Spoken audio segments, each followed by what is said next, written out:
'Tis I. Hey everyone, glad to see you back, glad to see you looking fresh. My Hero Academia has just wrapped up its 5th season, both in sub and in dub form, and it has a 3rd film hitting theaters this weekend. So I felt it was the best time to talk about this franchise, one that I have loved for years now. And what better way to talk about this franchise than to talk about something I don't like? So let's jump in to one of the lamest games I have ever played, My Hero Academia: The Strongest Hero. Now, this game is available on every local app store. You can go ahead and grab it. It's totally free. Try it out for yourself. This is a open-world action-adventure RPG, and you get to play as many different characters, and you can unlock them in a multitude of different ways. So the game starts you off with Deku, and as you progress a little bit through the story, you unlock characters like Kaminari, and you can also unlock Red Riot, who is my favorite. The game also has many other characters you can unlock through gacha elements, which I feel like in a game like this isn't too bad of a way to have gacha elements because you can actually play the characters and they all feel a little different. So when you unlock someone, as opposed to just having a JPEG of someone and it's like, okay, well, what do I do with this now?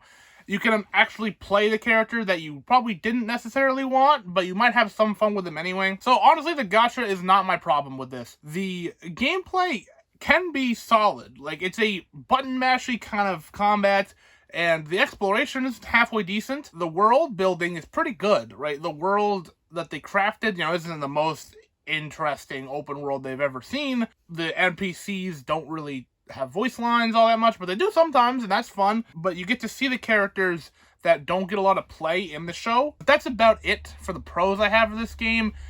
The cons pretty much outweigh it. When I say the combat can be fun, it is sometimes. Like, you get a good combo going and you're like, oh, that was flashy and that was interesting. And the first time you use a super move and it's very exciting and you hear the character like cry out a battle cry, it's awesome. Smash!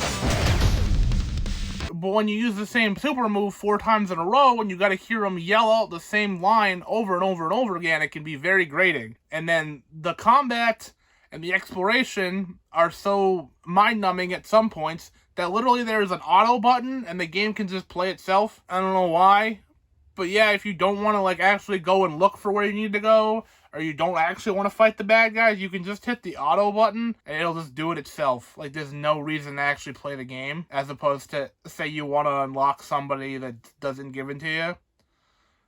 That's about it. Like I said, the game does have some cool elements, right? Getting to see a small name pro hero just in the world is fun. I'm not going to say it's not. Getting missions from characters that are barely in the show is fun. But the thing is, I can't help when I play this game to think about, like, wow, what if they, like, went all out with this concept, right? What if they made a big open-world action-adventure RPG for, like, consoles and PC, as opposed to just trying to stick it on mobile? And this is a huge mobile game. The size of this is probably, like, the biggest download of a mobile game I've ever seen. It's something like 6 or 7 gigs, which I have, games on consoles which are smaller than that. And it's constantly updating. Right? There's so much data going on that, like, every time I feel like I turn the game on, there's more updates, and I gotta sit there and wait a couple minutes for the whole thing to go. And you will see this screen a lot because, yeah, it's just so much going on. And on top of that, the menus in this game, oh, man. There are so many menus and so many, like, things to do to, like, increase your character and spend this currency, put this here. It's so overwhelming that it's not even fun.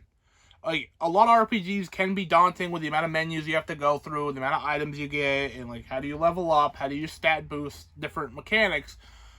But this game takes it way beyond and just mishes in a bunch of, like, not even cliches, a bunch of, like, the stereotypical problem that a lot of people have with phone games and mobile games is that it's not actually here to be fun, it only wants your cash. And this feels like it, like, crazy, because the amount of different currencies to do different stuff, and level up different stuff, unlock characters, it's insane. I wouldn't say this is the worst My Hero game on its morals alone, right? Playing it, you can have fun, there's fun to be had, seeing different characters, walking around the world, like, playing around with different people. When you unlock someone new, it's fun. Get to try them out, get to see how they play, and the characters do feel different. They do play differently. So there isn't, like, a nothing element to just unlocking someone else. right? When you play as Deku, he feels very different than when you play as Kaminari. It's wildly different.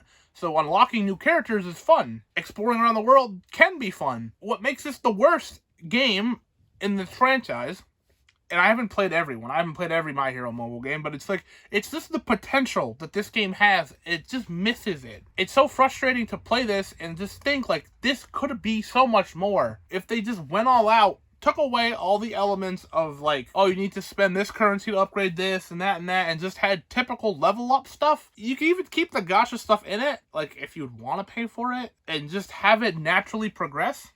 Something like how the Spider-Man games, where you can, like, get a pre-order bonus for some of the costumes, but you can just unlock them in-game anyway.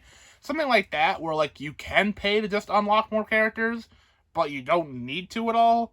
That would be really fun, right? If you're just playing the game and it's, like, a random lotto after, say, every 5 level ups or something, and you can spin the wheel, unlock a new character, and do it that way, that would be great. Like, I would absolutely pay, like, normal price for a video game on this, to play on a console or on PC, and just have a ball and be able to explore the world and be able to talk to the characters and just live in this world, because this world is ripe for a big game like that. You think of Dragon Ball Kakarot. That game is great. I really enjoy it. A lot of people have gripes with it. And yeah, in that game, you hear a lot of the same call signs over and over again, and the world can be a little repetitive. So, like, I can see direct comparisons between that game and this game. But with this game's fault is that it doesn't go that extra step. Kakarot is a big adventure that is on consoles and PC. Is it on PC? It might just be on consoles, but whatever. That you can play and you can sit down and enjoy, and you don't have to spend any extra money unless you want the DLCs. But then this game comes, and to have the full experience, you have to drop some money on it. After a few days and you've done all the tutorial stuff, the game grinds to a halt, and you hit that same mobile wall of, like, well, I can't progress unless I either go inch by inch or pay for it. And that sucks. I do want to like this game. I do want this game. I don't know. My issue is I don't know if supporting this game is the right move or not supporting this game is the right move. Because if you don't support this game, that might tell the developers, oh, no one wants My Hero games. If you do support this game, that might tell the developers, people want this kind of game. People want more mobile games in this franchise. So it's a tough thing. I don't know what to do. I wanted to spill my thoughts about it. In this time of, like, My Hero hype, I just want to talk about this, a thing that maybe you don't know about, and yeah, you can go give it a try now. Make sure you have some, like, save space on your phone or iPad or whatever, because it's going to take up some room. But yeah, have you played this game? What did you think about it? Please let me know. Have you seen the new season of My Hero? If not, it's all out. Like I said, subbed and dubbed. What did you think about it? Have you seen the new movie? What did you think about that? I probably won't get to see that for a while, but it is what it is. And yeah, there's so much stuff to talk about. I don't like to be a downer like this, but when something happens in a franchise I love, I have to call it out. So yeah, that'll about do it for me. Thank you so very much for watching. As always, like this if you like this, subscribe if you haven't already, and I will see you at some point.